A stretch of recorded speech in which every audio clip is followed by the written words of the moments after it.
Economics, history, family, social issues, education, religion, government, or national security. Brannon brings the issues of the day into clear focus through the lens of a Judeo-Christian worldview.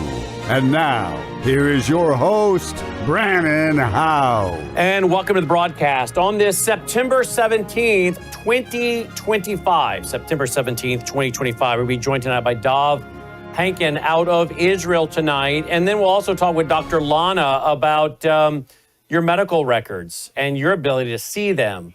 RFK Jr. is, making it so that you can see your own medical records. Why is this so important? And then also, I want to play for you while we talk to Dr. Lana, a clip from Rand Paul, Senator Rand Paul. Boy, he put the screws to one of these medical lit people today, or the other day. I'll play it today, though. They just don't seem to know much, do they, a lot of them? They don't seem to really want to follow the science. They seem to be following a political agenda, not the science. You got to see this clip. Wasn't it last week or so, we looked at a study that's like, if you get into the health system, you're 5 times more likely to die than from a gunshot. This is serious, folks. We're going to address some of that tonight. But first, I want to address this very big issue, and that is the constant stress and anxiety. Calm, and then a major event that causes a lot of stress and anxiety for us. Do you guys ever feel like you're on a roller coaster? You're up, you're down. I talked to several people. One of them today who said, it's last week was really tough with the assassination of Charlie Kirk. I'm exhausted. It's taking time for me to actually get back to normal. I'm so emotionally exhausted. How many of you feel that same way? Do you not feel that same way? I do. I know you must. Anyone that has a heart feels that way. But how many of us have been on an emotional roller coaster now for probably a few years? It's always like we're just waiting on the next shoe to drop. And the more I thought about this, I thought, this is exactly what I talk about in my documentary, Brainwashed America, Part 1 and Part 2. I set it aside because so many other things started happening in 2020. But I do hope to get out before the, first quarter of 2026, the third and final part on Brainwashed America. But I have 2 parts on brainwashing already available for you in the Situation Room at, or the Vault we now call it, at worldviewtube.com/vault, worldviewtube.com/vault. And I thought, wait a minute, I need to bring this back up because I talk about this in my documentary on brainwashing. This is the way that the cultural Marxists get us to accept ideas that we would never accept. How many of you, by the way, I'm going to deal with that tonight with Dov. I dealt with it on radio today at 1 with Aaron, a reporter in Israel.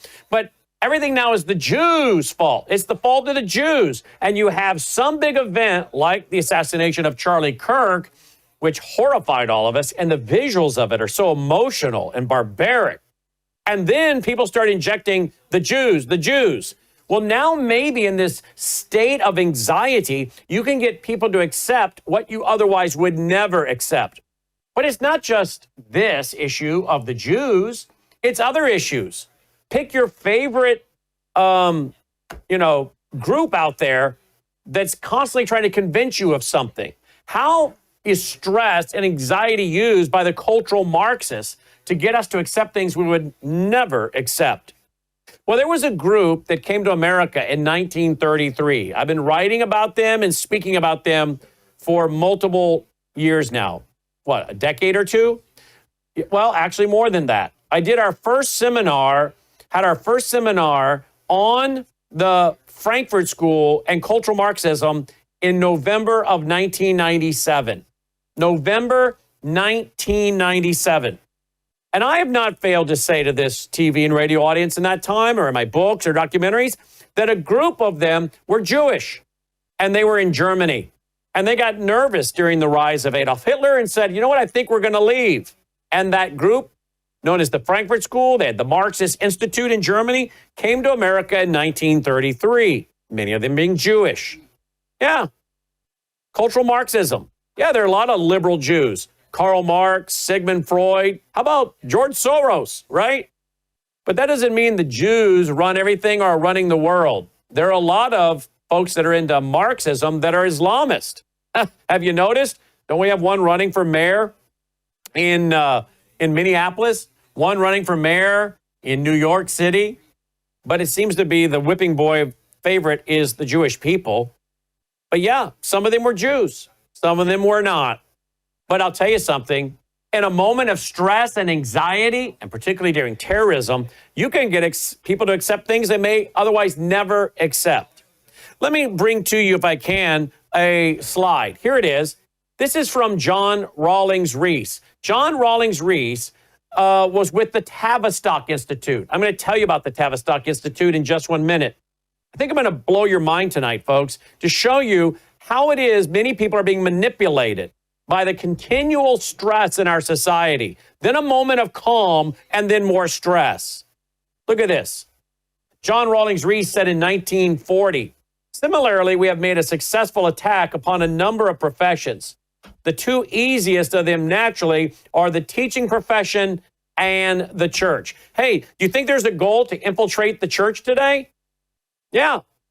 And one way you infiltrate groups, the Tavistock Institute said, and John Rawlings Rees worked with them, was stress and anxiety, and then calm, and then stress and anxiety. He went on to say, if we are to infiltrate the professional and social activities of other people, I think we must imitate the totalitarians, imitate the totalitarians, and organize some kind of fifth column activity. It really wouldn't matter if no one ever heard of this council again, provided that the work was done.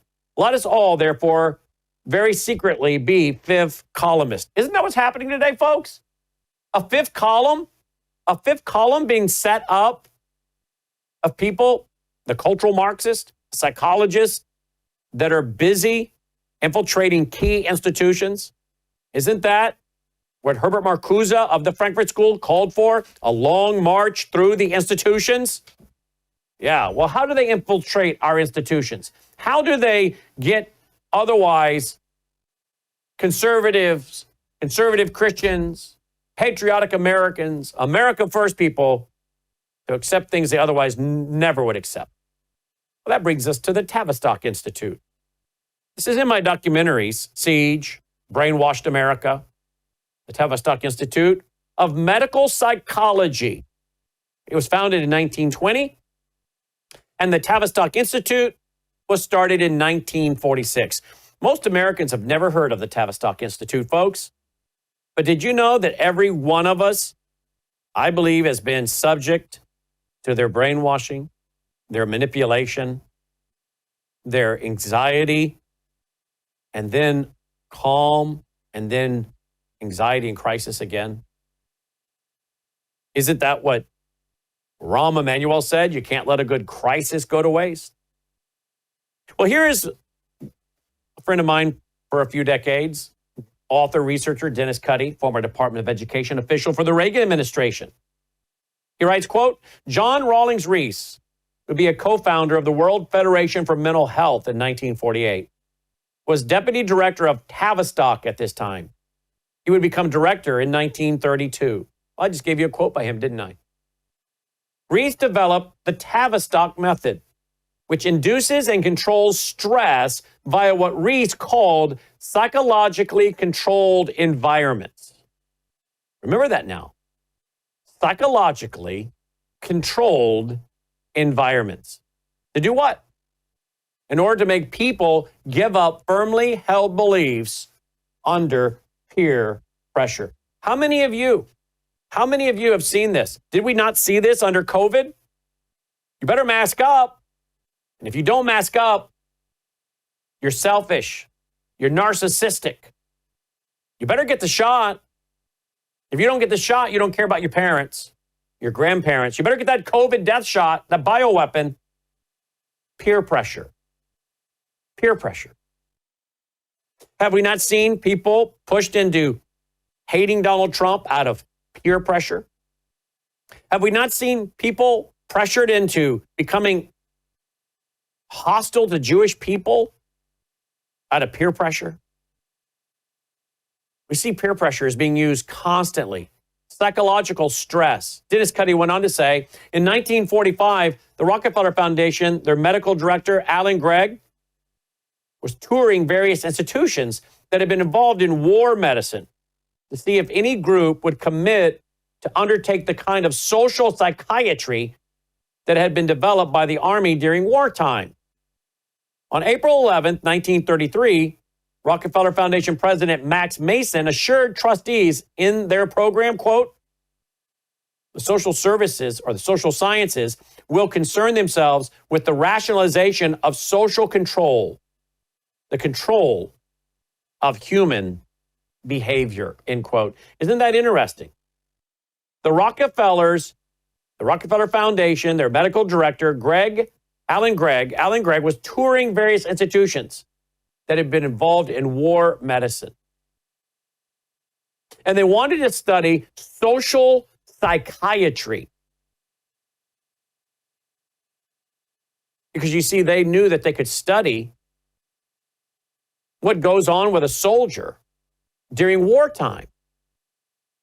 Dennis Cuddy tells us what this led to. I want you to understand, folks, it is not coincidental that you see the things you see on television and they run over and over.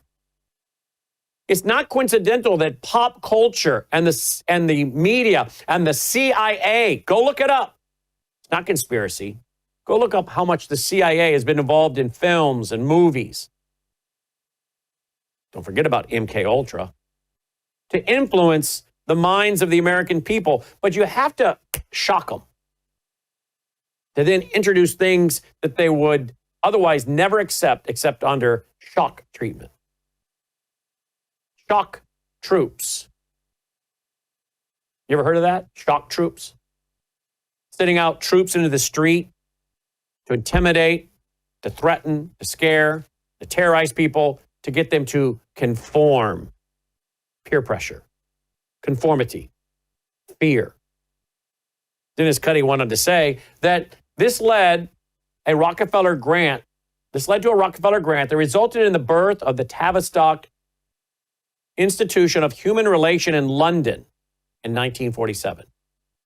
Tavistock would join Kurt Lewin's Research Center for Group Dynamics at the University of Michigan the next year to begin publication of the international journal Human Relations. Now, this is from my documentary, Siege, from 2019. Quote, it is through Kurt Lewin that we connect the Frankfurt School in America with the Tavistock Institute. For Lewin had worked briefly for the Frankfurt Institute for Social Research in Germany before he left for America, and eventually worked with the Tavistock Institute. Sigmund Freud also connects the Frankfurt School and the Tavistock Institute in that both groups greatly admired Freud and embraced his Freudian psychology. Now let's talk about this. Cognitive dissonance. Folks, this is not academics, what we're doing here. We're trying to explain to you how it is people are controlled and manipulated. How many of you tonight want to be controlled? How many of you want to be manipulated? I don't think any of you in this audience want anyone lying to them, deceiving them, manipulating them, controlling them in any way that they can't be responsive to.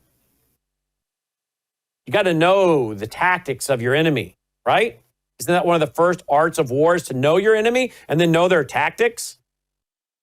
There are many foreign nations that are funding groups left and right here in America to sow dissension and chaos. Why? Because it's a psychological operation. Don't you hear people say that all the time? We're undergoing a psychological operation. Some of it's from our own government. Some of it is because we have groups of people in our government that are in, I believe, agreement with communist ideals, Islamic ideals. But there are nations, there are foreign nations, enemy states, that spend money to create division and chaos in America because they know they need the chaos in order to create the anxiety, in order to create the fear, in order to create the peer pressure, in order to create the compliance. Cognitive dissonance is part of that. What does that mean? Psychology Dictionary defines it as a state of conflict occurring when beliefs or assumptions are contradicted by new information. A state of conflict occurring when beliefs or assumptions are contradicted by new information. It doesn't matter if the new information's true or not. Interject a lie. Doesn't matter. Just as long as there's new information being injected. Interject that new information to cause people to have cognitive dissonance, an internal conflict that really makes them uneasy. Start to say things about America First people. Start to say stuff about people who are Christians. Start to say stuff about people who are Jewish. Start to say things about people that are put in your line. Whatever that line might be, fill it in. And people start to have conflict. They're going to have to bring a resolution. They're either going to have to prove that this is new information is a lie, or it's true, or they're going to have to convince themselves that maybe it is true, and therefore change their behavior to comply with this new information so they can stop the cognitive dissonance. I'll give you an example. America is a horrible, racist country founded by white European white supremacists. That's what we're told. And America's kids are told this, and they start to have a conflict when they hear the national anthem, see the flag raised, when they're around people that are being patriotic, or the 4th of July. They have this internal conflict because they've been told these things, this new information. It's conflicting with their known beliefs, their worldview. And pretty soon they say, okay, I believe it. I believe the new information. But they're still living in a country now that is, for the most part, been patriotic. The Constitution. And what do they have to do then to get rid of this conflict between their new information, their new ideas, their new worldview, and reality of their country? They have to change their country. And what do? The young people then become adults, and they get into places of power, and they start to deconstruct America. They start to get rid of our constitutional republic, destroy the institutions that have made America great, destroy American history, destroy patriotism, so that they can then have the end of this cognitive dissonance. And pretty soon, the students themselves, by being given new information, even though it's a lie, that conflicted with their beliefs and assumptions, this new information causes them to want to actually change the very country they live in as far as its underpinning beliefs and values. You see, that's that cognitive dissonance. That's one of many ways I could describe it. Here's what else I wrote. It's in my documentary from 2019. The theory of cognitive dissonance, in part, is that if you can convince someone to change their behavior through uncomfortable peer pressure, and the change in their behavior is rewarded with a positive outcome, then they're more likely to change their values to match their change in behavior.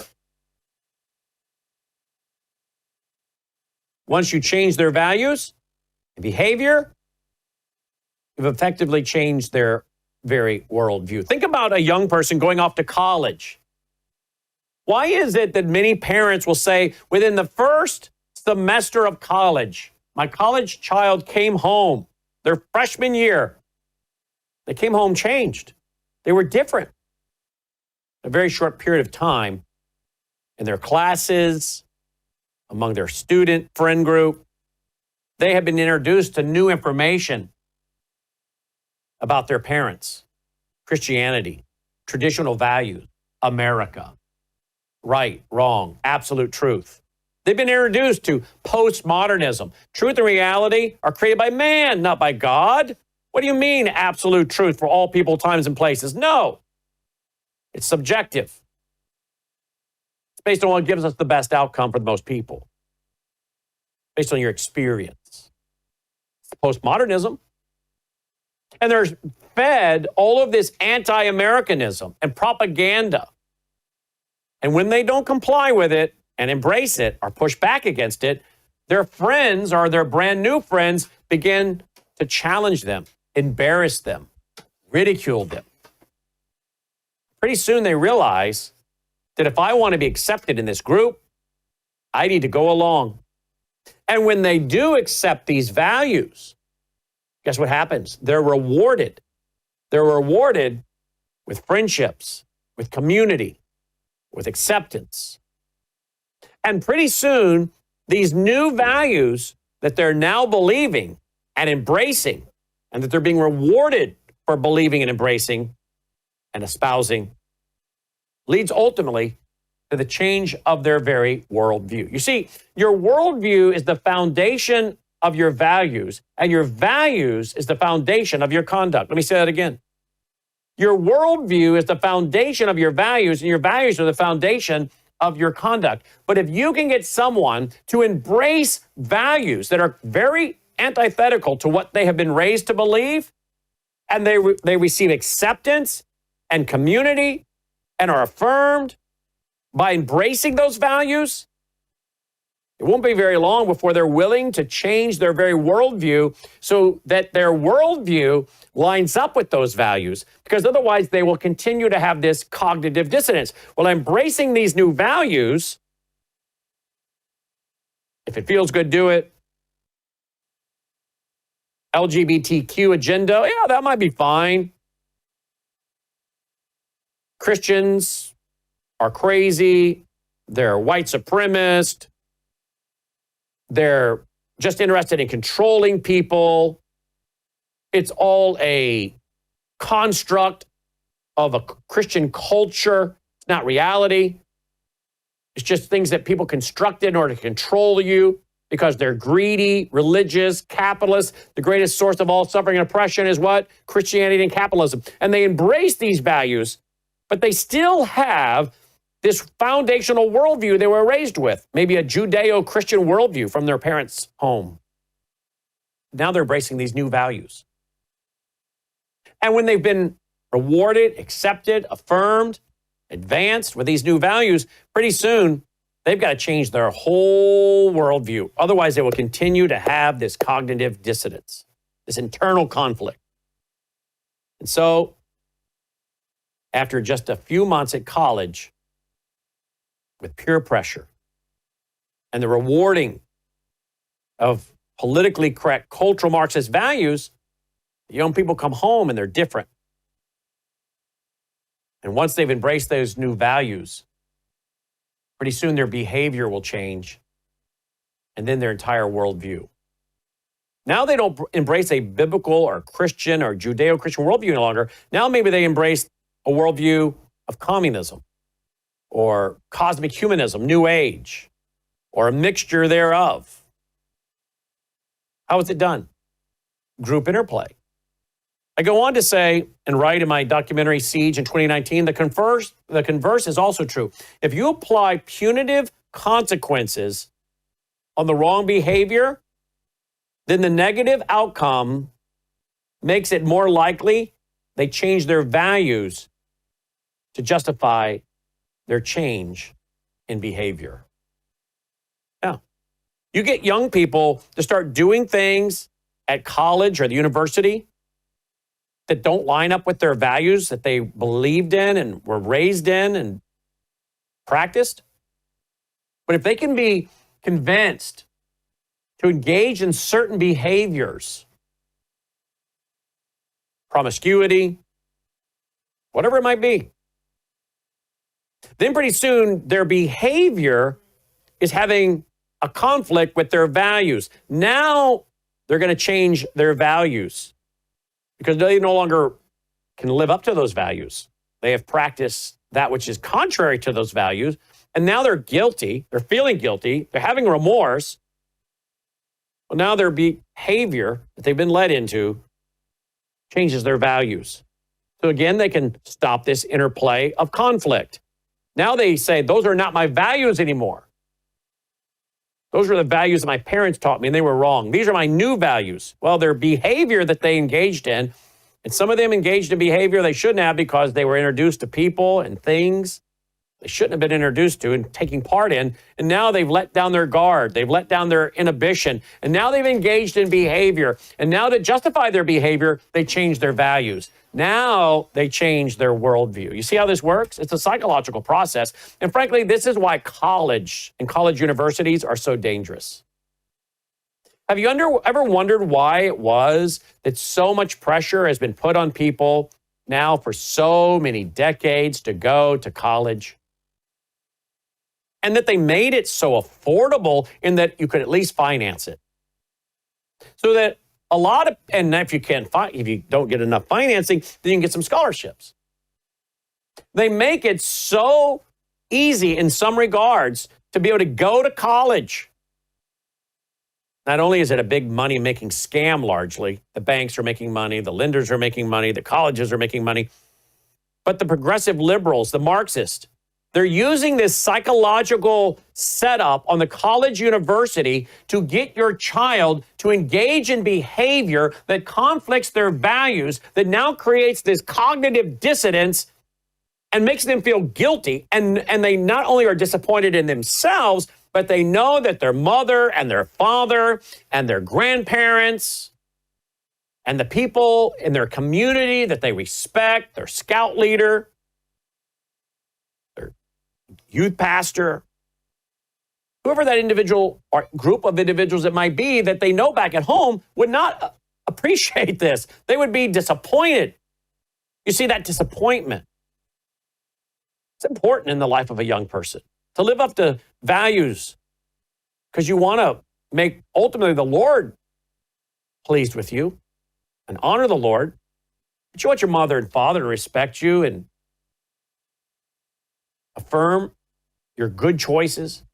You want people you respect as a young person that are adults to respect you. My wife has said to me many times, and I've said to her, one of the things that was so powerful in our life was adults that we valued, that we did not want to disappoint.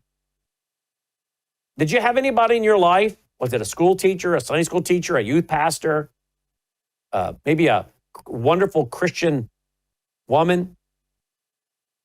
Maybe it was a man in your community that was a wonderful Christian man.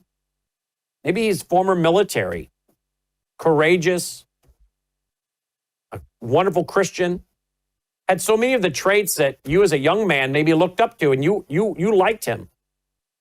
He affirmed you. He encouraged you. He was proud of you. He supported you and maybe what you did. He was like an uncle. And when you think about going off to college or university, you think about if he saw me now, he would be very disappointed, but you want his approval. It was good to have his approval because he was a man of high standards and character and morality.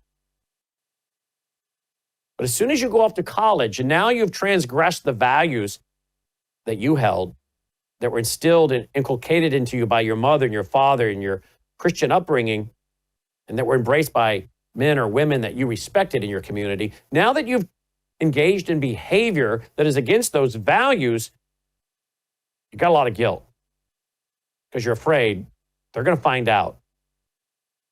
I'm going to disappoint them. And you're very disappointed in yourself. And then you can't really go home. Because when you're around, you're afraid they can read your mind. They're going to sense you did something. You're up to something. You're believing something, believing things, and involved in behavior you shouldn't be involved in. Pretty soon, you're uncomfortable because you're under conviction. And it's easier not to go home anymore. And isn't that the goal of those who seek to brainwash? To isolate you away from any influence that could be destructive to the brainwashing process. Am I not describing your American college and university? Any wonder that the progressives have wanted to make it so easy for so many to go and then to push them into going because our universities and colleges have operated under some of the biggest brainwashing processes known to man. So I wrote in this documentary, the negative consequences of stress, anxiety, alienation, peer pressure, and marginalization is used to convince the subject to change their politically incorrect values. Thus, to reconcile their compromise, they convince themselves that the behavior they once opposed is not so bad after all. So they go and engage in it more.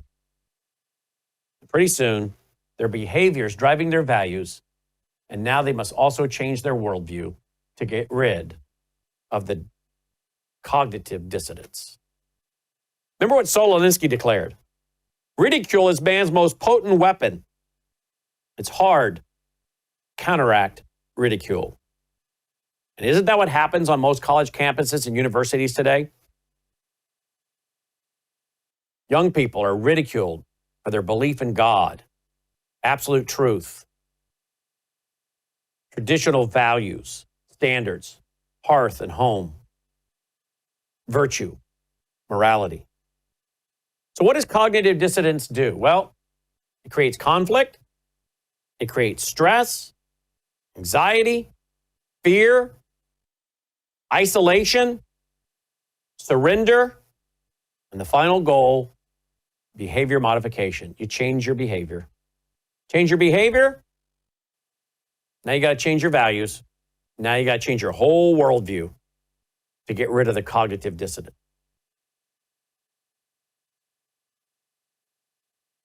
You know what else does this? Islam. I put this together in my documentary. Islamic psychological warfare using jihad, terror. You speak truth about Islam, you're a racist. You're Islamophobic. You're treated with shame. You're called Islamophobic, a racist, whatever. And then you surrender. And the terrorism does the same thing. Creates fear, so you stop speaking up, speaking out. You surrender. You know, when you see violence against people of virtue, when you see people of virtue that are murdered simply because of their values and their worldview, you know what it does?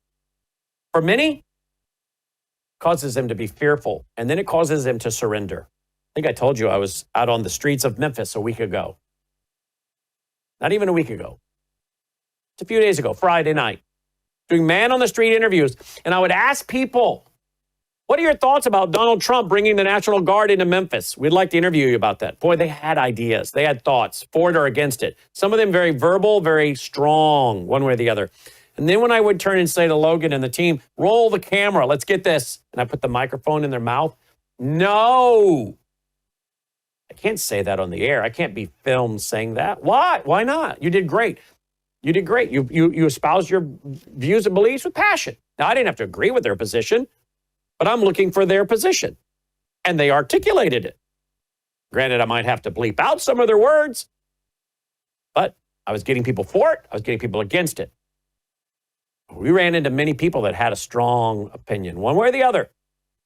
But when it came time to film it, no, I can't go on camera and say that. Why? Fear. Fear of what? I might lose my job. I might lose friends. I might lose clients. We were told all of those things. Fear. And then people surrender. Islam does this.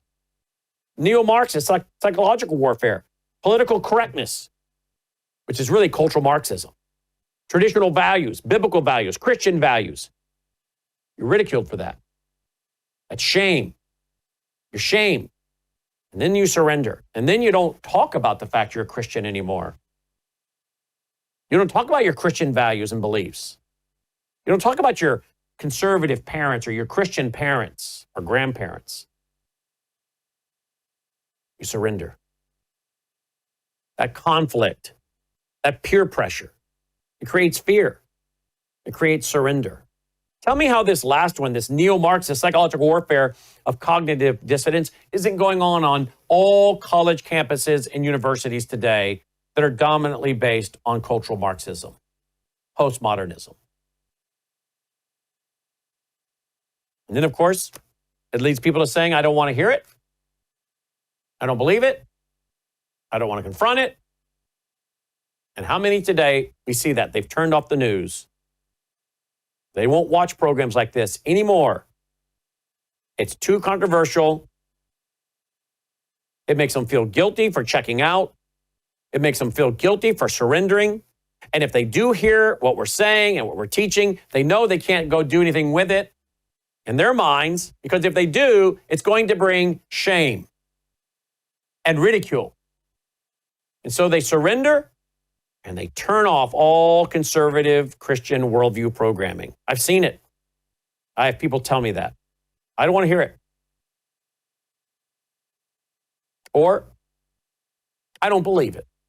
Even though you're telling them cold, hard facts, well, I don't believe it, because denial is something that they embrace to justify their refusal to confront it or to oppose it. They don't want to confront it. These are the ways that we are led to surrender. It's part of information warfare. It started with the Tavistock Institute of many groups. Nothing new, really. Nothing new. Really started in Genesis chapter 3. Did God really say? Satan says, did God really say that? Well, here's the real deal. He doesn't want you to be like him. Did he say you can't eat of the fruit, you might die, fruit of the tree, you might die? No. You'll be like him. There's this conflict that was created. Lies, misinformation, propaganda. This is not new. And yet many tonight have no idea about the fact that we indeed are living in a world where we are bombarded with stress and anxiety, waiting for the next shoe to drop. You know why? It's during that stress and anxiety that people, they say, will be more open to accepting values they otherwise would never accept. I have some direct quotes about this. You see, the Tavistock Institute actually studied men that were in POW camps, who were prisoners of war, who were beaten, who were terrorized, and then they were propagandized.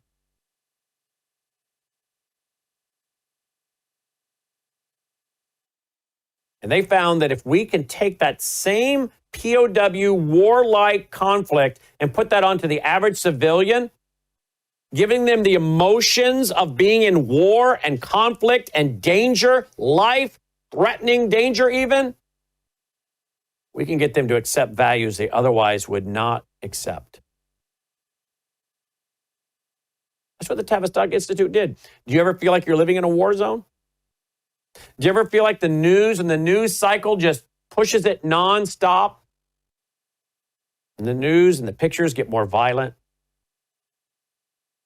And then here comes the programming and the messaging. Who did it? Who's behind it? And people start accepting things. Oh, it's the Jews. You know what? It won't be long before, oh, it's the Christians. And many people with peer pressure will agree to go after the Christians, go after the Jews, go after whatever group it is that has been lined up for targeting and for being really marginalized, characterized, and terrorized. Mass psychological conditioning using anxiety. And then a moment of calm where you think, well, maybe things are going to get back to normal. It's been a few weeks. Things that could have been nice. We're kind of back to normal now. Boom. Then the next thing happens. And you're right back in this state of fear and anxiety and unknown. Do you not think that our enemies know this? Do you not think that Iran, Qatar, and any of these other nations, Hamas, Muslim Brotherhood, the Marxist, do you not think they don't know what I'm telling you tonight? Of course they do. Isn't this in part the purpose of terrorism? You would think after 9/11 that people would say, oh my, Muslims from Saudi Arabia hijacked planes and flew them into the World Trade Center and into the Pentagon and into the field in Pennsylvania. You would think that that would cause people to want to know more about Islam. And for some it did. We were doing worldview weekends around the country and some did. But you know what happened? Islam actually grew. Because now if you spoke truth about Islam, you were Islamophobic. You know, Our enemies actually used, I believe, their own terrorism as a psychological process to get Americans to not criticize or question the very worldview and ideology that brought the terrorism. Does that not show you how powerful this process is? Islamists carried out 9/11. Now, I think they may have had some help along the way. I don't know how these buildings, like Building 7, fell like they did. But the narrative we were told was it was the Islamists. And you would think that most people would say, yeah, Islam is anti-American. And yet, in 24 years, look how much Islam has taken over. New York, Minneapolis, getting Marxist Islamic mayors. They're on the verge of it.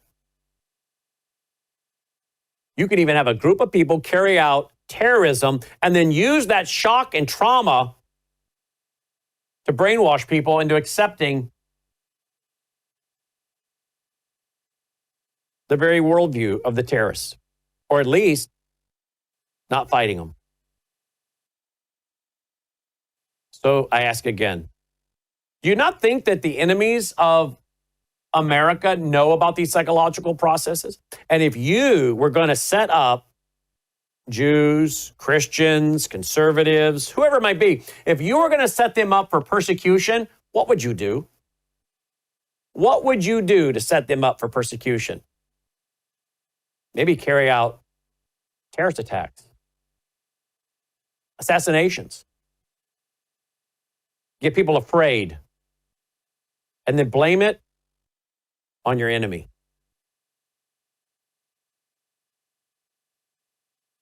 People better be very careful. They better be careful, and they better start asking questions and understanding psychological operations and brainwashing, cognitive dissonance. Because if we don't wake up and understand how these psychological games, demonic games are played, not going to be very long before many of us are the ones that are being set up. Oh, it was the Christians after all. And people are going to ask, well, how did we get to this point? Well, I'm telling you right now. Cognitive dissonance, psychological warfare, chaos, terrorism, fear, anxiety, and then calm. And then repeat the process. What it does to the mind. The battle for the mind, the battle for the heart. If you're wanting to learn more about this, it's in my series, Brainwashed America. It's many hours documentary. You don't have to buy it. It's in the vault. worldviewtube.com/vault. worldviewtube.com/vault. All right, we got to get to our guest. But folks, let me ask you this. Do you appreciate what we do here? Do you? Because if you do, I need your support. We're pushing it all out for free. And what I just did, by the way, will be put up online for you tomorrow to share with family and friends free of charge as a ministry of our foundation. So please go there, worldviewfoundation.com. I need to hear from you. Make a contribution of any size, won't you? worldviewfoundation.com. If you also appreciate what we're doing, will you go to worldviewtube.com/sponsors, worldviewtube.com/sponsors. Let me go there, worldviewtube. I'm going to spell it right. worldviewtube/sponsors. I don't know why it's not coming up for me. Logan, all of a sudden my computer quit working, but there you go. worldviewtube.com. I think it's because I'm not plugged into the internet right now, but you guys know where it is. worldviewtube.com/sponsors, worldviewtube.com/sponsors. We need your support. Numi, Galatana, Bella Grace, Worldview Talk. Get your own satellite phone. I have one of their satellite phones. I love it. I've used it several times. And the minutes, they roll over. I have hundreds and hundreds and hundreds of minutes that I can use. So should the cell towers go down, I don't have to worry about how long I talk. I've got a lot on hold that I can use. Worldviewtalk.com. Solar generators, satellite phones, EMF blankets that knock down the EMF, electromagnetic force, beanies for knocking down EMF, worldviewtalk.com, worldviewgold.com, worldviewhealthcare.com. Get your own medical kit, emergency kit, antibiotics. These are great ways to help us keep pushing out truth and understanding like you just heard. Don't you want to understand the times? But more than that, don't you want to know how to respond correctly, biblically? That's what we're trying to do here. And we don't want to limit anyone from hearing it. But we got to pay for it somehow. So thank you for your help. worldviewtube.com/sponsors. Don't forget our national conference is coming up. Friday night, October 3rd, Saturday, October 4th. Love to have you come join us here in Collierville, Tennessee. But if you can't be here for it in person with all the other speakers live in person, then join the vault. You can live stream it. Any level of membership, month to month, a year membership, 6-month membership, and you can live stream it. All right? worldviewtube.com/vault. We'll be right back after this break. News is moving faster than ever, and so are we. Worldview Tube brings you 24/7 live stream coverage and now real-time alerts when it matters most. Once you have the Worldview Tube app installed, exit the app and navigate your way to Settings. In Settings, locate the tab labeled Notifications. Select the Notifications tab. Scroll down until you locate the Worldview Tube app icon. Select the tab, and here you can turn on and customize your notification experience for the Worldview Tube app. News doesn't wait, and neither should you. Turn on push notifications to stay informed. Every headline as it happens. Joining me now is Dov Hikind. He actually happens to be in Israel tonight. I called him to say, hey, come on my broadcast. And he called me back, and he's in Israel. So he joins us by phone tonight. Dov, welcome back to the broadcast. Thank you for being with us. It's my pleasure to be with you, and I'm in beautiful, magnificent Jerusalem. It's always special to be here, in spite of the challenges, the difficulties. The terrorist act last week in Ramot happened about a minute and a half away from the house that we are at, and paid condolence calls. One mother who's pregnant, 3 kids. It's part of and by the way, it's the bus that we were on today, the 62. We take it, and guy got on the bus and started shooting people in the face because they were Jews. It had nothing to do with them being Zionists or anything else. But anyway, it's just always amazing to be here. Well, thank you for taking time out this evening to talk with us. I know it's getting late there, or early, I should say, there in the morning. I want to talk about what I mentioned with my reporter on the ground in Israel today on radio and television at 1 o'clock Central, 2 Eastern, and that is Charlie Kirk. The number of people now in the America First movement, some of them that I know, that I have interviewed regularly, they're all now implying that Israel killed Charlie Kirk because Charlie was asking questions. He was concerned about things like AIPAC. And Marjorie Taylor Greene today, she put out a text. It was on tweet. It was a text given to her. I'm going to put it in so I can show it. Marjorie Taylor Greene. And what she was being asked by Charlie is, hey, at my next conference, will you come and talk about AIPAC? Would you be willing to do that? And so people are saying he was asking too many questions about AIPAC. He was, asking questions about is Benjamin Netanyahu getting America dragged into a war with the Middle East and then Iran. Wait a minute. I ask those kind of questions on my program, and I'm a strong evangelical Christian Zionist. That doesn't make you anti-Semite. That doesn't make you someone that is less loyal to the Jewish state to question what the government is doing, any more than questioning what my federal government does makes me any less proud American or patriotic. So I asked my reporter today in Israel, does your country go around arresting people, killing people, harassing people that challenge your own government? Do you have people in your Knesset that criticize the government of Israel when it comes to Benjamin Netanyahu working with America to strike Iran? Do you have Arabs in your Knesset? Arabs on your Supreme Court? Do you have very prominent Arab Israelis that criticize the government at times? Or do you guys go around killing all those people that disagree with you? And the point I'm trying to make is, I don't think the Israeli government has such a thin skin that they can't handle people that are traditionally pro-Zionist asking some policy questions. That doesn't automatically mean the government of Israel is out to assassinate you. Would you agree, Dov? I got to tell you, it's some kind of disease circulating among some people who have an ulterior motive and agenda. It is so preposterous. It is so ridiculous.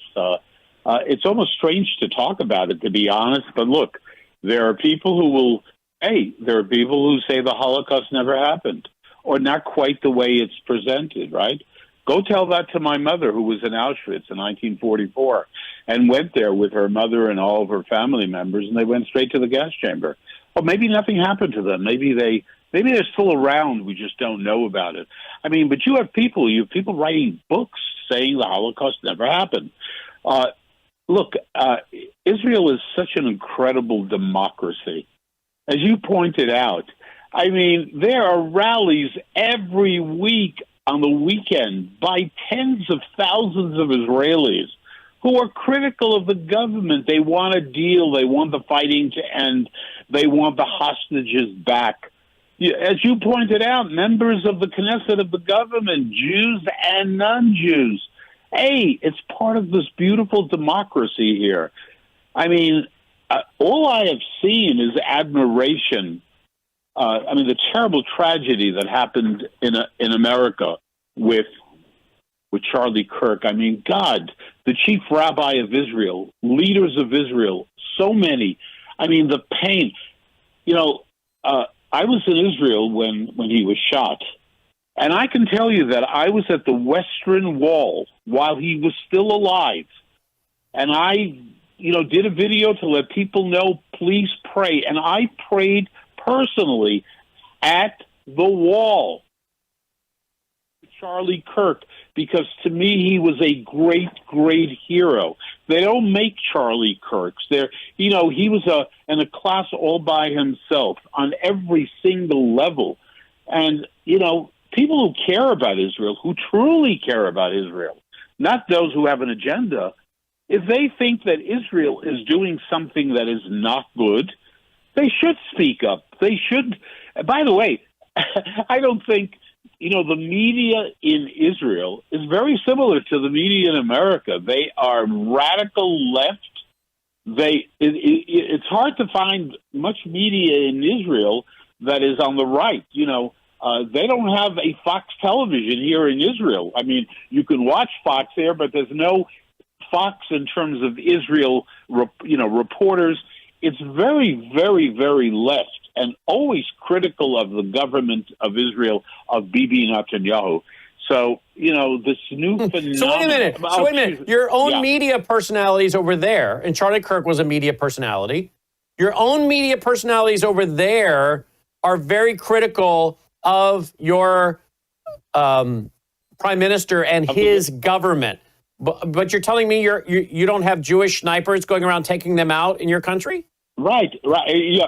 By the way, all the media, there's not a day. I follow all the Israeli media every day to see what's going on. Almost without exception, there's one newspaper called Israel Hayom, Israel Today. All the others, Haaretz, the Times of Israel, Yediot Achronot, all the major TV stations. I mean, if you think that some media in America are critical of Trump on a regular basis and are unfair to Donald Trump, you haven't seen anything. You got to come down to Israel to see what it's like, where you have the leftist media at the neck of Bibi Netanyahu every single day. I do not exaggerate. So the idea, because someone has a different point of view. By the way, Ilhan Omar in America and some of the other radicals in the Democratic Party, they're doing quite well for what I understand. I mean, the idea that the Israeli government would hurt anyone in any fashion is I mean, really, it's difficult for me even to deal with that because it is so preposterous. But look, blaming Jews for all kinds of things is not something that is new for this period of time. You can go back throughout history. Jews are responsible for everything. Anything goes wrong, you're having difficulty getting a job, just blame Jews. The Jews control the banks, the Jews control the media. Hey, if we control the media so much in America, most of the media in America is so freaking critical of Israel. I watch CNN. My God, they're almost as radical as Al Jazeera in the way they present things in Israel. Mm-hmm. Yeah. I wanna switch to AIPAC. I just mentioned that video. By the way, here is a big building with a big screen on it in Tel Aviv. Someone took a picture of this in Tel Aviv. The great Charlie Kirk, R.I.P. Rest in peace. Okay, and that was in Tel Aviv. So I'm sure you have people in Tel Aviv, obviously, that love Charlie Kirk, that love Donald Trump. I'm sure you have people in Tel Aviv that hated Charlie Kirk, that hate Donald Trump. I mean, you guys are just like America in that you have conservatives, you have liberals, you have Marxists, you have New Agers, you run the gamut, just like America. And I don't think some of these people that talk the way they are fully understand that. Now, I mentioned that Marjorie Taylor Greene today put out a screenshot of a text she received from Charlie and on August 27th. You should speak at AmFest. Would you want to also do a debate about AIPAC? Not with me, no pressure. We'll do whatever you want. Okay, now, I know that there are those going around talking about this group, AIPAC, and that AIPAC somehow, there's hardly any members of Congress that AIPAC isn't giving them money. I went and looked up. I actually asked Grok. Tell me about AIPAC. Well, Grok says it's a nonprofit organization. So its annual revenue primarily comes from donations, membership dues, and event-related contributions rather than sales in a traditional sense. Based on its most recent publicly available IRS 990 form, AIPAC's total revenue for the fiscal year ending September 2023 was $79.4 million. Okay? All right, well, that's a lot of money. But for $79 million, you're not going to control every member of Congress, the media, and every one you can at the state legislature level. I mean, these people are making this group out to be way bigger, way more wealthy, way more powerful than they really are. But boy, AIPAC has become, I put in for a media request for one of their representatives. So hopefully they'll come on. But man, AIPAC really, they really get the brunt of it. What do you know about AIPAC? Yeah. Well, I know AIPAC is an organization like so many organizations, groups that lobby Washington, that lobby members of Congress on a regular basis. I'm sure you've heard of the NRA. If you could only look up the numbers of how much money they raise and they spend to sell their agenda regarding people's rights to have a weapon, right? Does anybody complain about? By the way, yeah, people do complain about that. But there's nothing wrong. That's what America's all about. 178 million. 178 million compared to 79 million by AIPAC. So you're talking about almost exactly $100 million more. Yeah, exactly. And many other organizations. I mean, listen, this is part of America. You have an opportunity to be part of an organization, nonprofit organization, that lobbies, that educates, and then they have an arm that supports candidates. I mean, my God, listen, I was in public office for 36 years. People who hated me did not support me. People who didn't like the things I said or the things that I done or the things I believed in, I never got one penny from any of them. So did AIPAC, does AIPAC, I mean, not that it's a problem they did, but did AIPAC give you a bunch of money as an elected official and then tell you how to vote and what to do? Can I tell you?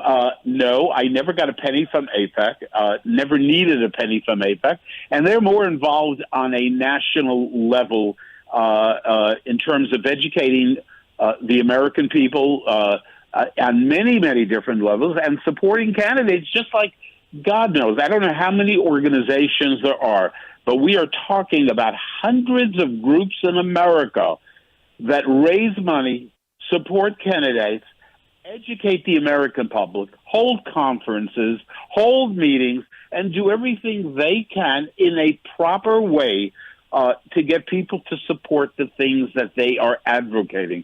It is part of what America is all about. And to create the boogeyman, again, it's the Jews, it's the Jewish power. Sounds familiar, 1,000 years ago, 2,000 years ago.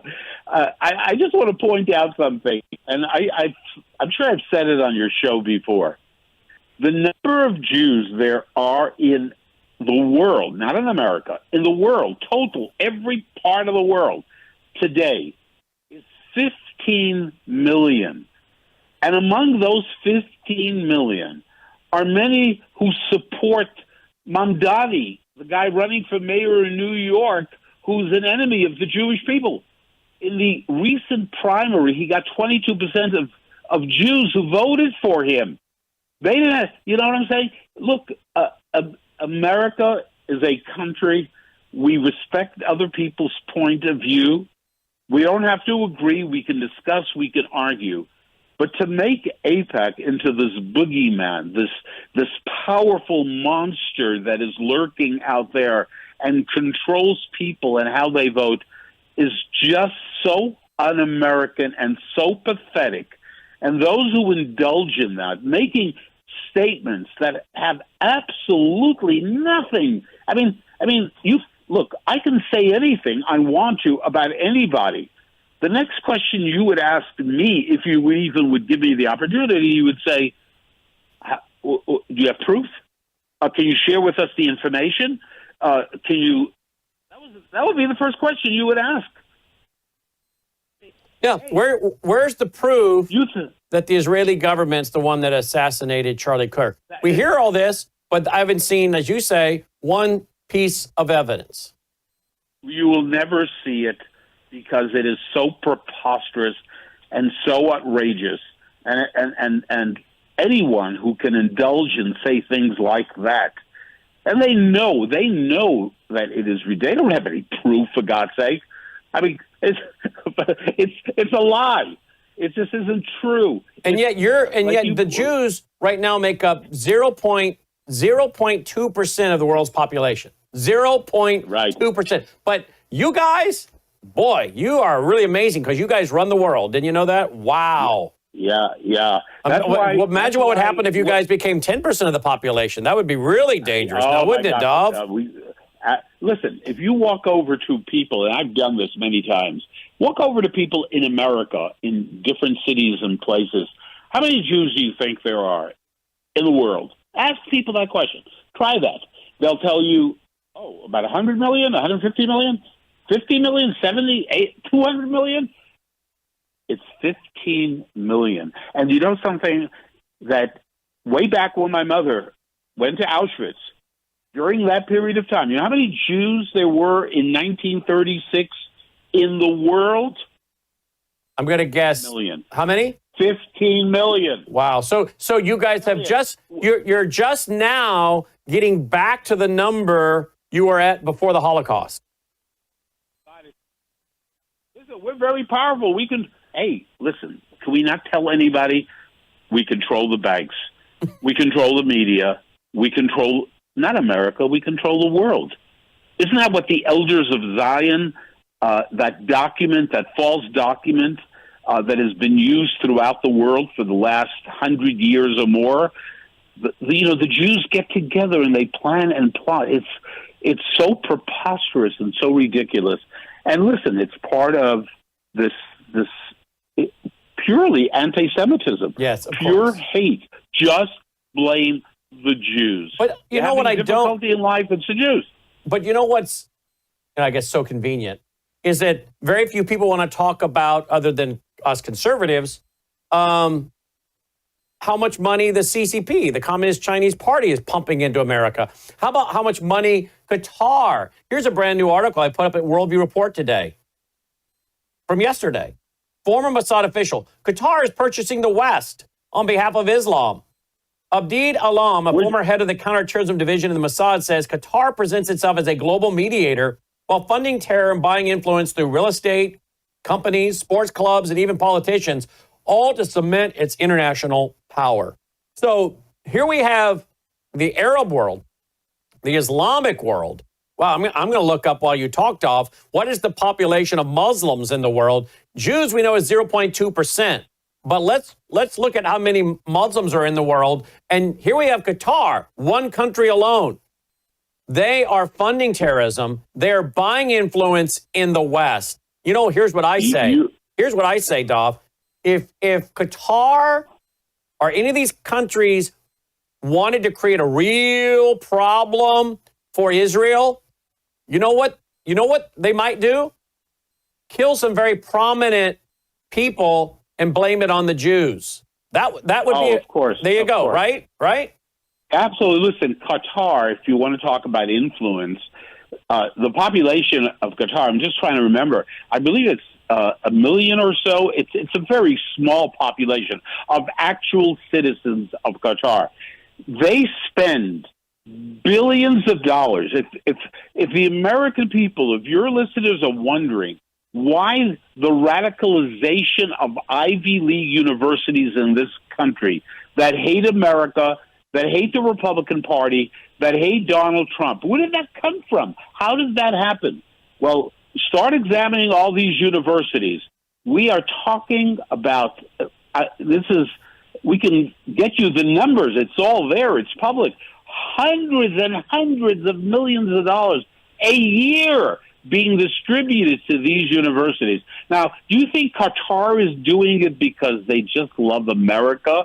Or do you think, the universities have to give something in return in terms of some of the professors at the universities, some of the programs at the universities?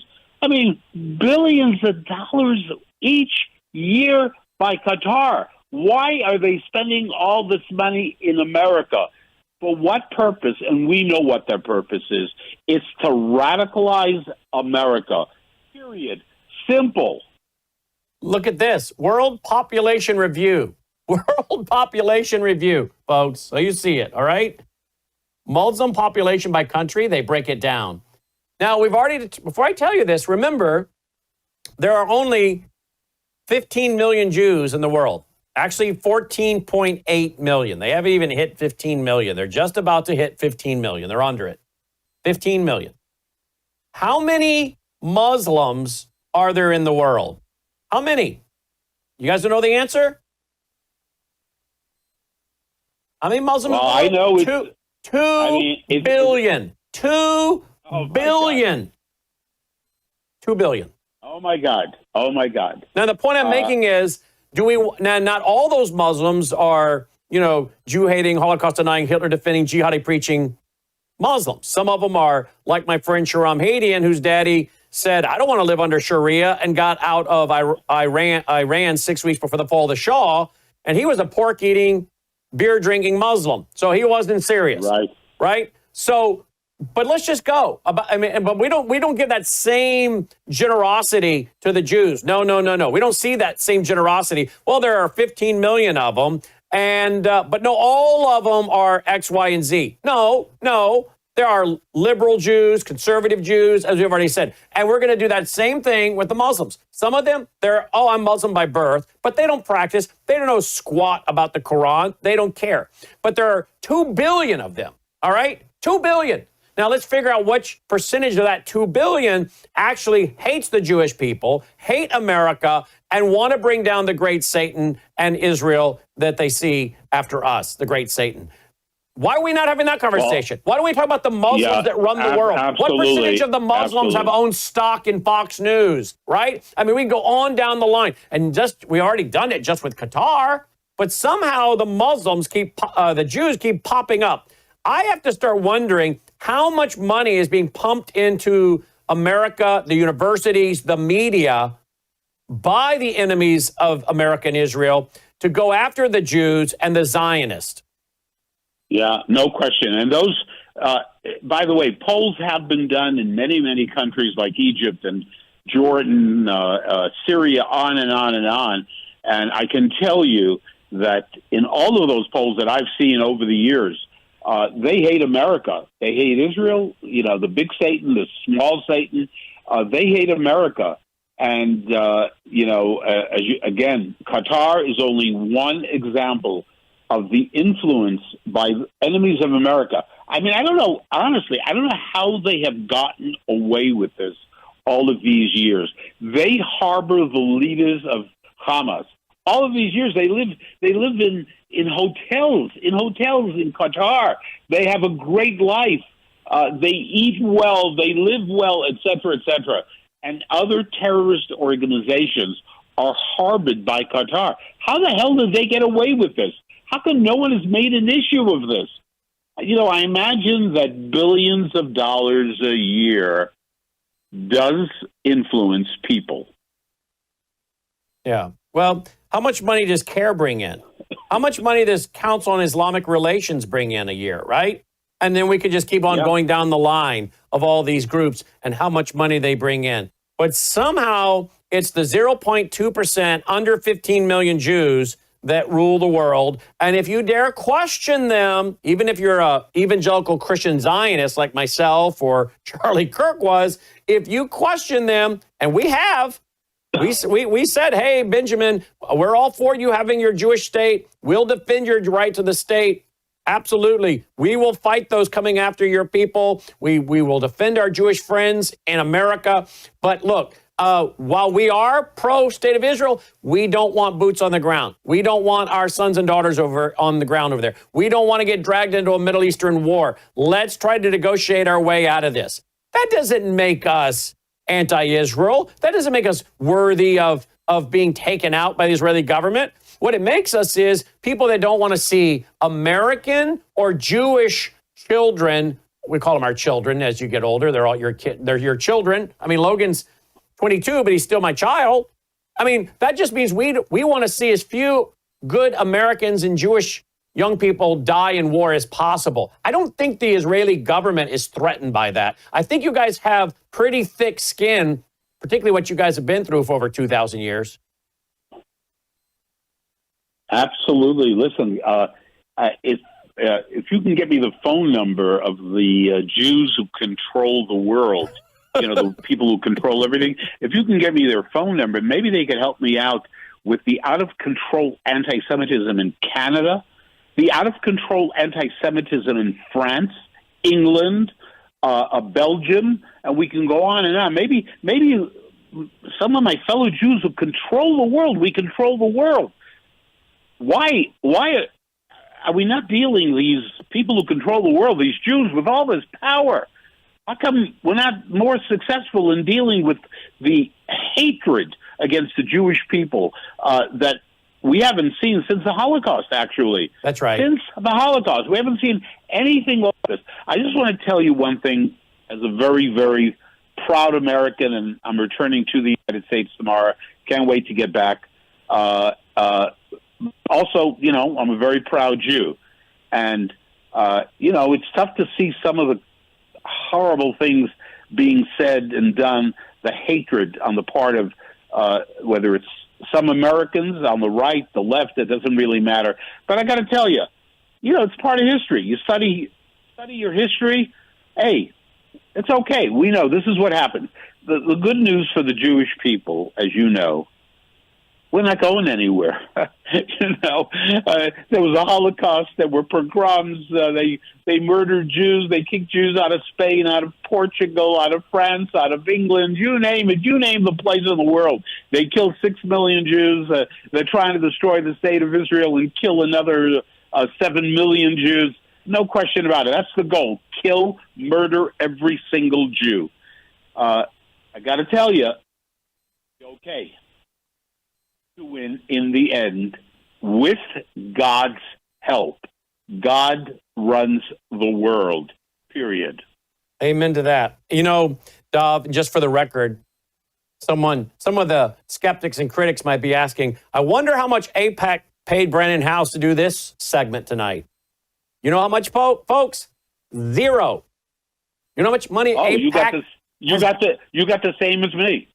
Yeah. And you know how much money they've given me in total? Zero. Okay. So now if they want to make a contribution to my foundation, I'm more than happy to take it. And I'm more than happy to tell people, yeah, they gave me money and here's how much they gave me. But it doesn't change what I say. In fact, I don't know what they could convince me to say differently than I already do from my perspective. Right. But just so the record's clear, I don't know that I've ever talked to anybody from AIPAC. I mean, I guess it's possible I talked to somebody at a conference or event and they come up to me or something and I didn't know. But I called AIPAC today, left them a message. I filled out their media form. I want to get some of their people on and talk to them. But I don't know them, and they've never contributed to me because my convictions come from my Christian biblical world view and from history, Dov. Right. Well, I'm sure they'll get back to you. They should, and they will, and you can talk to them. But there aren't any secrets. Everything is public. You know, we live in America, and organizations in America, whether it's the NRA or AIPAC or hundreds and hundreds of other special interest groups, we call them. Okay, that's what we call them. On the left, on the right, lobbyists. It's okay. Everyone has to declare exactly. You do tax returns. You declare how much you are spending, where the money is going, who's getting the money. There are no nefarious, secret, plots being orchestrated by anybody. Yep. Dov, you want to give your website? Yeah, AmericansAA.org, AmericansAA.org, and it is always a pleasure and an honor to be with you. You too, my friend, checking in tonight from Jerusalem. Safe travels back here to the U.S., Dov. Thank you so much. And greet your lovely wife for me, who's with you. Shani, she's super. I'm lucky. We're gonna be celebrating our 50th anniversary in a couple of weeks. 50 years married to the same woman, and I'm the luckiest guy in the world. Well, tell her hello. And congratulations on behalf of myself and all of our team and listeners. And love having you on. Travel safe. Look forward to having you back on again real soon. Thank you so much. Thank Dov, you. Talk to you soon. You too. Dov, Bye-bye. checking in tonight, folks. And again, we're so glad to have folks like him that are available to come on. Dov Hikind checking in tonight on a very important topic. We'll be right back after this very short break. True beauty isn't applied. It's nourished from within. Bella Grace Elixir, a luxurious, scientifically crafted blend designed to restore radiance, vitality, and strength at a cellular level. At the heart of Bella Grace Elixir lies cat's claw, a powerful herb from the Amazon known for its ability to control inflammation and protect collagen. With Verisol collagen peptides, it goes beyond the surface, stimulating your body's natural collagen production to reduce fine lines, improve skin elasticity, and promote real, visible change. Bella Grace Elixir doesn't stop at collagen. It includes astaxanthin, one of nature's most powerful antioxidants. 6,000 times stronger than vitamin C, astaxanthin protects your skin from harmful UV rays and environmental stress, while locking in hydration and promoting a radiant, youthful glow. Experience the power of nature with Bella Grace Elixir at melissahousebg.com. Discover the science behind Bella Grace Elixir at melissahousebg.com. Read powerful testimonials from doctors and real customers who've experienced life-changing results, and explore other wellness products from Bella Grace. Bella Grace Elixir is more than just a product. It's a solution. Visit melissahousebg.com today.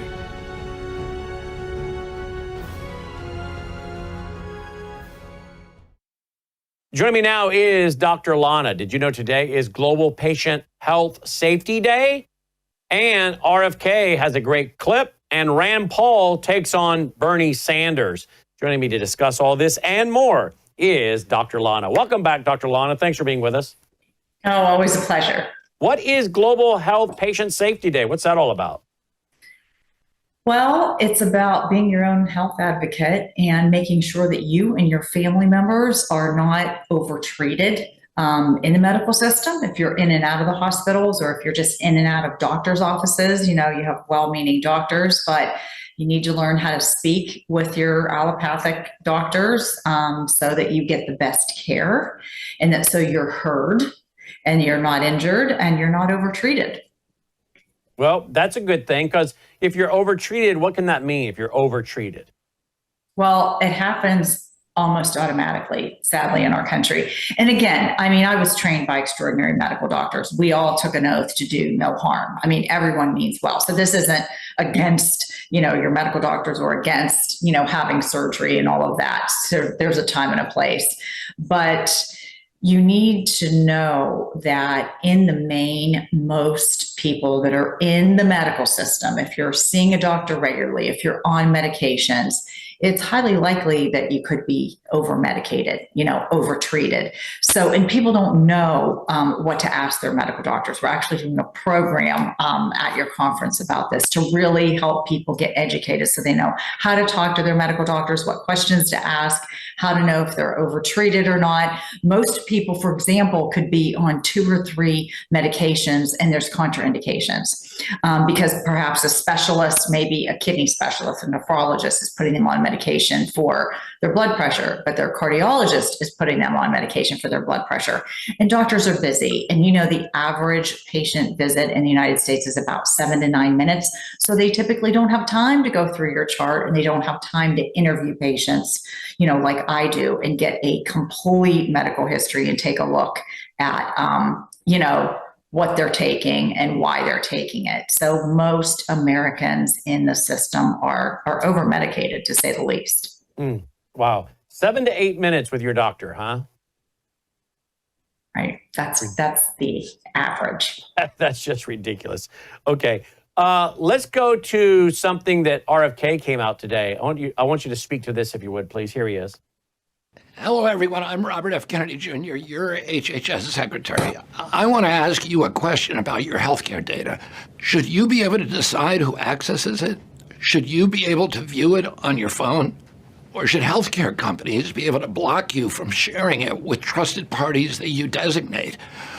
Well, that's what's been happening. It's called information blocking, and it's been illegal ever since President Trump passed the Cures Act rules in 2020. Until now, HHS has never enforced this regulation. I know this because we still receive complaints about information blocking today. This is wrong and it's illegal.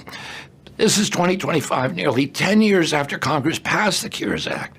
Patients should be able to access their healthcare information on their phones or computers. They should be able to share that information with their doctors, their hospitals, researchers of their choice, and trusted relatives. After all, it's your data, and you should be in control of your information. And you will be under the new HHS. No one, not your doctor, not your hospital, not the electronic healthcare record companies, will be able to cordon off your information for their own profit. If they do, we want you to report them through the Report Information Blocking portal on the healthit.gov website. I promise you, our Office of Inspector General will take action. Any healthcare provider, electronic health record vendor, or data network that blocks information could face millions of dollars in penalties in addition to removal from government programs. I'll just say one more thing about why this is important. When a patient visits an emergency room, doctors need to access that patient's medical history. They need to know about medications, blood types, allergies, and prior diagnoses. Otherwise, how can they provide the right care? Information technology should make this easy. You just give permission, and your doctor has all the necessary information at his or her fingertips. We at the new HHS have zero tolerance for any companies that interfere with your right to access your health information and your right to share your health information with trusted parties of your choosing. Your health data is your data, and we're going to make sure that it serves you. The Office of Inspector General and our Assistant Secretary for Technology Policy will be sending a joint alert letter informing appropriate stakeholders that this policy is effective immediately. Okay, so why would this even be a thing? Why can you not access your own health records? So you're telling me that there could be something in my file. I haven't been to the doctor in a gazillion years, but the last time I was there, the doctor could have put something in my file I don't know about, and I wouldn't know about it unless I can access it. And you're telling me that up until this, I couldn't access my own records? Well, that's the case in some people. This is so important, and it goes back to what I was just saying, because if your doctors don't have access, you don't know. I mean, I experienced this. I shared, we had a family member who we don't see a lot of medical doctors either, but someone needs to go in for surgery or an emergency situation, and the doctors that are caring for them in the emergency department don't have access to the records, and you can't get access to your records. You absolutely have the right to get access to your medical records, and I highly suggest that everybody double checks that and makes sure that your primary care physician, and I'm with you, Brandon, like we don't see doctors a lot either. I mean, I'm my family's doctor, of course, but we all have to have a chart somewhere at a primary care physician. I'm telling you, I know that sounds counterintuitive to what we talk about all the time, but you never know when you might need them right away. So you should have absolute access. It's your right to have your medical records, and make sure that your primary care physician and any specialists have your records as well. And I will tell you something else. A lot of you, and I even do this myself, you may need the help of a college student in your family, a granddaughter, a grandson, a teenager in your family, the 20-somethings in your family, because most of the access now is through an app, through all major hospital systems. I shouldn't say all, but most major hospital systems put the notes from the physicians about medications, about appointments, all through their hospital app. So unless you know to go to the app and you know how to set the app up and you know how to read all the information in the app, you are going to be in a predicament, because everything is moving into electronic, into the world of electronics in this country, including, for all of your medical care. So you've got to make sure that you have access to it. Call your doctors. They absolutely have to send it to you, either electronically or physically, and make sure all your doctors can communicate and can see all of your medical records, whether you had MRIs or scans or tests or all your prescriptions. Everything should be able to be viewed by all of your providers, all of your doctors. So they really, could be putting, really important. They could be putting very negative things or even political things about you. You have firearms in the house or whatever else. They could be putting this in your medical file and you wouldn't know it unless you have access to it. Is that right? I don't know that. I mean, I can't speak to that. And I know firsthand. Well, I do know people who are being asked when they come into the room with the little iPad, if they have guns in the home and stuff. This kind of garbage has been asked. Right. No, that's true. And you know what they're asking too is insinuating that there's an issue in your home is, do you feel safe? And I understand if it's a minor, something like that, but they're like, do you feel safe? Who's in your home with you? They're asking all kind of probing questions that I see where you're getting at. Yeah, that can lead. And so you could have some derogatory things in your file that there's no proof of it, and that should not be following you around, right? That could be. Absolutely. You need to go in with a fine-tooth comb. Take the time to do it, because this is really important. And I know all of you, like you said, Brandon, we're not typically doctor goers, right? We're not in the system. But let me tell you, I know this firsthand from a family member who absolutely had to have surgery. And if I didn't know what I know humbly, and I didn't know what questions to ask and what to gain access to, I mean, they would have died 3 times, because the third leading cause of death in the United States is medical mistakes in the system. You have to know how to navigate the system. I think we just did an interview last week. Didn't we, Logan, with Nick Holscher? You're 5 times more likely to die from getting into the medical health system than you are from a gunshot. Absolutely.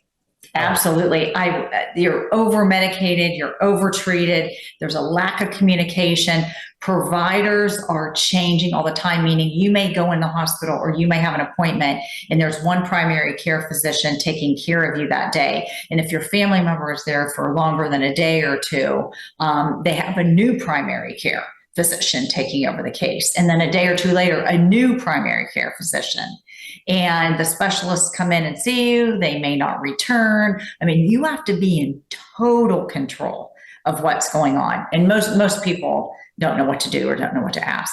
We're going to help them at your conference. Good. Yeah, she'll be speaking at our conference October 3rd and 4th. Take a look at this. Bernie Sanders gets taken to the cleaners by Senator Rand Paul. Senator. Excuse me. Dr. Menares, I agree with you completely that we need to restore trust in public health. But in order to do so, we have to have a discussion about the actual science, and we can't have a discussion of this, is about all vaccines are good, all vaccines are bad. This is about specific vaccines. It's about specific age groups. And it's about specific policies. Does the COVID vaccine prevent transmission? The COVID vaccine can reduce viral load in individuals who are. Does it prevent transmission? When you have reduced viral load, you will have reduced transmission. But in other words, it doesn't prevent transmission. You can still transmit the virus if you've had the vaccine. In fact, there's been reduced ability to interfere with transmission over time. And what we've found is the most recent one since Omicron is down around 16% reduction, if there is a reduction. Does the COVID vaccine reduce hospitalization for children under 18? It can. It doesn't. The statistics are inconclusive, and the reason you can't prove that it does is there's so few people under 18 that go to the hospital. The numbers are extraordinarily small. There's like 76 million kids under 18 in our country. 183 died, and a few thousand went to the hospital in 2020 and 2021. And since then, the numbers have dropped precipitously, and the idea and the issue needs to be discussed. But the COVID vaccine is not reducing hospitalization. It's not statistically significant. Does the COVID vaccine reduce the rate of death for children under 18? It can. Once again, it can. That's a ridiculous answer. No, it doesn't. And there is no statistical evidence that it does reduce the death rate. These are statistics. We've looked at it. When they approved it, they had this discussion at the vaccine committee that we've been talking about. During the discussion, they acknowledged that there was no proof of reduction in hospitalization or in death. So what they did is they said, what can we use to try to make people take this vaccine? They came up with this. They said that if we give you a COVID vaccine, you make antibodies. So really the whole recommendation for having a COVID vaccine from 6 months up is not based on hospitalization data, not based on deaths. It's based on whether you make antibodies or not. And what people fail to see from this is I can inject you with a foreign protein every week and measure your antibodies. You'll make antibodies every time. It just means immunology work has nothing to do with whether you should get a vaccine every week. So when we're discussing the science here, we have to discuss what is the science in favor of giving a vaccine to a 6-month-old and what are the benefits from that. And there is no benefit of hospitalization or death. And then what would the risks of the vaccine be? We have large population studies of the risks of the vaccine in younger people. And it turns out that you don't see this as much if you look at the general population. But once you start isolating in by age group, which you have to do in COVID because there's such a disparity among age group, you find that there is a risk of myocarditis, a significant event. It's somewhere between 6 and 8 in 10,000. But that's much greater than the risk of hospitalization or death, which are not even measurable because they're so small. So you resisted firing people who have this idea that the COVID vaccine should be at 6 months. That's what this is about. You didn't resist firing the perfect, beautiful scientists that are career people and unobjective and unbiased. You wouldn't fire the people who are saying that we have to vaccinate our kids at 6 months of age. That's who you refuse to fire. So that assertion is not commensurate with the experience that I had with the individuals who are identified to be fired. Did any of the people you refused to fire, did any of the people you refused to answer the question? Did any of the people you refused to fire believe that we should change the vaccine schedule and no longer force 6-month-old kids to take it. Every one of them was adamant we should keep it at 6 months. Everybody's alarmed. We're going to change the childhood routine. Well, we should. There is no medical reason. What is the medical reason to give a hepatitis B vaccine to a newborn whose mom has no hepatitis? So none of the discussion points that you just brought up were ever. That's changing the childhood schedule. Will you allow her to answer the question? Regular order. You have your time, Bernie. I got mine. Look, this is the debate over changing the childhood schedule. The hepatitis B vaccine on the schedule is given to newborns. What is the medical, scientific reason and proof for giving a newborn a hepatitis B vaccine if the mom is Hep B negative?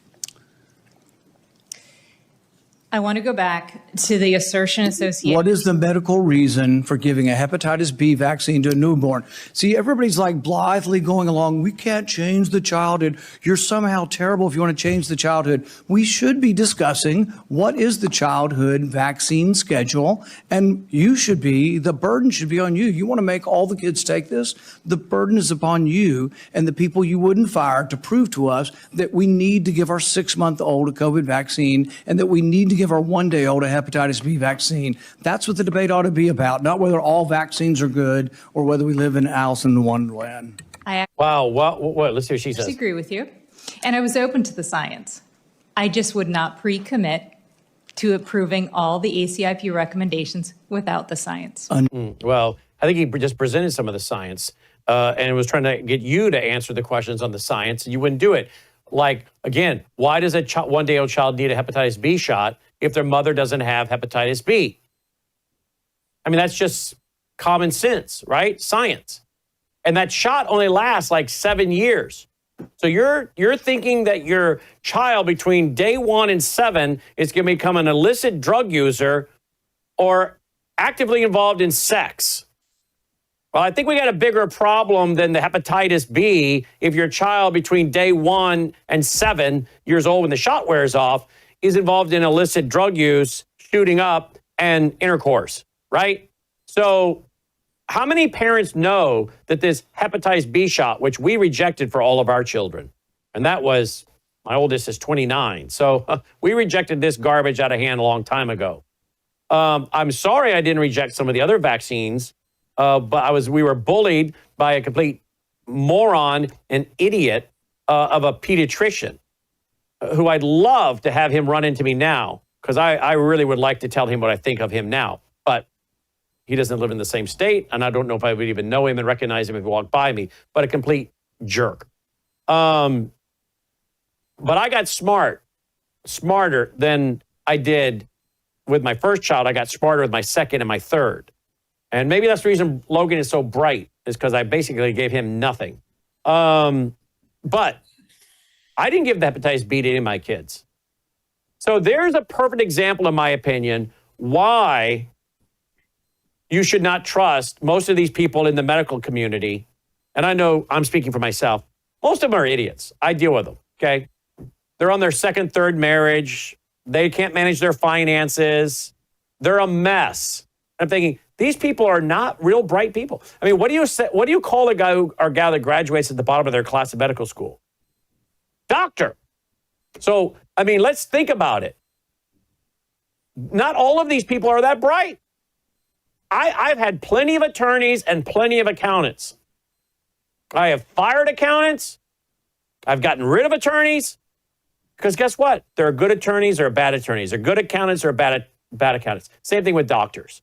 And some of these doctors are just, I don't know, they're not thinkers, all right? They're not thinkers. And would you really want to go and work with a woman like that right there? Like that right there. I mean, that's a perfect example how you better keep your fanny out of these systems, in my opinion. You're 5 times more likely to die from being in the system than you are from a gunshot. I think he just made the point and proved the point we're trying to make today. Right, Doc? Absolutely. And I've had that Hep B conversation. You know, some of my patients, my pregnant patients and their spouses, their husbands. I've had people message me from the labor and delivery room and be like, Dr. Lana, what should we tell they're pushing us to get this shot and that shot and to vaccinate our baby and the Hep B. And I'm like, okay, and we're being a little bit of a smart Alex, right, Brandon? But you're absolutely right. We're saying, unless they're going to have intercourse and have a party with drugs in the nursery, why are you injecting that baby? And they're on their phone in the nursery. System? They're on their brand new cell phone in the nursery calling their pimp. Right. Calling their pimp for a hookup, right? This is how stupid this is. They're calling for they're calling up their drug dealer. Hey, come on down here and, so I can hit up. And people don't even know that the Hep B is because you've had, extensive, drug use. You're an IV drug user, or you've had, intercourse for, you're a prostitute or what I'm saying? They don't even know that that's why they're giving that vaccination. And you know why? Why? In part, it's psychological. Because we have been conditioned to trust people in white coats. No, exactly. And that's exactly why they put people in white coats to measure the nose of Jews in Germany and then tell you they were subhuman and worthy of being exterminated. The white coat. And we have studies on brainwashing that show if you put an expert, so-called expert, up in front of people, and particularly if that expert is someone that's put up by your pastor or the president of your college, if you put the expert up and your pastor endorses them and your pastor introduces them or your president of your college, young people are more likely to believe them. So we have a white coat mentality. They got a coat, they got doctor in front of their name, we should trust them. Wrong-o. Absolutely. That's what the medical doctors that trained me, and we all graduated at the top of our class, by the way. I said it humbly, but seriously, the medical doctors that trained me, they did what was right for the patient. They bucked the whole, system, and they put the patient first, and they went back to the science that's largely diet and lifestyle related. They taught us, and they taught their patients how to navigate the medical system, because I will share with you, Brannon, you are exactly right. No one wants to be in the system. However, my friends, you are going to have to be in the system because things happen in your life, like perhaps your daughter has a baby, or your daughter-in-law has a baby and you might be involved, or you're caring for grandchildren that get sick, or someone needs surgery, a necessary surgery to improve their life. Now you're in the medical system, or your mother or your father is aging and now you're in the medical system with them. So that is why I want to educate you about this. And as Brandon said, we're gonna do that at the conference, because as much as we like to say, oh, we're going to stay out of the system, as life goes on, you will be pulled into the system unwillingly because of other family members that you love. And you need to know how to get records, how to talk to doctors, how to navigate things so that your family member or your daughter or your new grandchild or your new child or your mother or your father is not overtreated. And, my mom is 89. My mother-in-law is going to be 89, same exact age. And I don't mind sharing this. My mom's on one low-dose medication because me and her medical doctors are friendly, and she has one medical doctor and we see him once a year, and the only reason we have to go to him is so she can get her Medicare. We get along famously, we respect one another. She is living on her own. On the other hand, sadly, my mother-in-law's on quite a few pharmaceutical drugs and not doing as well. But we are pulled into the medical system whether we like it or not. And you have to be on top of things so you can be an advocate for your family members as well. All right, so in wrapping, let's talk about one of the ways to stay out of the medical system. I think one way to stay out of it, what are your thoughts? Obviously, I think I know the answer. It's to boost your immune system. boost your immune system so your own immune system can fight these things off. Isn't that how God made us? Absolutely. And you don't need a lot of supplementation. I think people say, oh my gosh, you're the only naturopathic doctor that I met that you don't tell people to take a lot of vitamins, a lot of supplements. Like you don't have bottles and bottles of supplements in your home. You have a few things. And I think you all know they are pristine, pure things that Brannon and I use. Yep. I give them to my own child, my mother, my family member. The phytoplankton from Global Phytoplankton Alliance is pristine, pure, comprehensive nutrition made by God. No one added anything to it. My friends, you're getting nutrition into your bloodstream, fueling your cells in seconds. You can give it to every single family member, no matter their age. A scoop a day, absolutely. We desperately need it. We desperately need it. I helped my mother after she had a cognitive event. I was in and out of hospitals recently for a family member, and that kept me going. I actually took a scoop in the morning and I took a scoop before I go to bed. If you have sugar cravings, it helps. If you need additional help with your gut, your digestive disorders, bloat, all kind of digestive discomfort, that phytoplankton, the gaditana, is incredible. You need a little boost of energy. Absolutely incredible because it's microscopic food going right into your bloodstream. Give your cat or dog a scoop or half a scoop every day as well. It's God's nutrition, nothing added to it. That's the other thing I always suggest. Don't take all these supplements that have fillers and natural flavors and all of these things added to them. Read the labels of your supplements. And we take the, if you work out too, the tetrasods, absolutely amazing. If you go to the gym and you work out, you can take it right before you work out, an hour before, take a scoop before you go to bed. Studies are showing that it's incredible for muscle recovery. Absolutely. And if you have a senior citizen, you have a mother or a father, make sure that they're getting their scoop of gaditana or tetrasod every day as well. Yeah, absolutely. And we live by the glutathione swish because we die without it. That, and I know you have your trifecta, Brannon, but we are in an era now where you've got to have a few really, really cutting edge supplements. And that's what Brannon talks about here. And I do as well. There are very few of them, and we take them every single day because it's really not a choice anymore. When I was growing up, my dad was a big fan of, vitamins, and, he really was ahead of his time. But that was more of an option. But today it's a necessity. Well, yeah, with all the toxins everywhere. Toxins everywhere that you can't avoid, even if you try, you can't avoid. Absolutely. So go there, melissahousegpa.com. Great way to support your health and us. Boost your own immune system at the cellular level, feeding your mitochondria so that your own immune system can fight all these things off and you can stay out of the health system where you are 5 times, according to a new study, more likely to die than from a gunshot. Absolutely. Be your own health advocate. We'll help you. Yep, melissahousegpa.com, melissahousegpa.com. And, of course, if you want to know about the new me, but the glutathione, that's at swishforlife.com, swishforlife.com.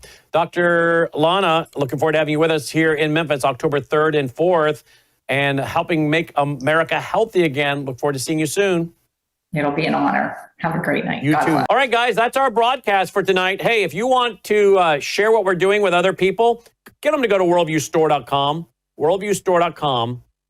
Get some of these. You go there, you get a pack of our business cards, and then pass them out to people. And the pack is free, worldviewstore.com. Roll the music. Let's call it a night, folks. Hey, have I told you about lastdaystudy.com? Lastdaystudy.com? All 48 hours of my worldview class are there at lastdaysstudy.com. Lord willing, this Sunday night, lesson 49, as I'm teaching through the book of Revelation. We only have 2 more chapters to go, chapter 21 and chapter 22. So if you'd like to learn about really where things are headed in the future, I can tell you through this book called the Book of Revelation. And it's the only book in the Bible that comes with a special blessing for those who seek to understand it. worldviewtube.com, but it's particularly at lastdaystudy.com. Lastdaystudy.com. Share that with your family and friends. It's a ministry of our foundation. Till next time, I'm Brannon Howse. Thanks for watching. May God save America. Take care.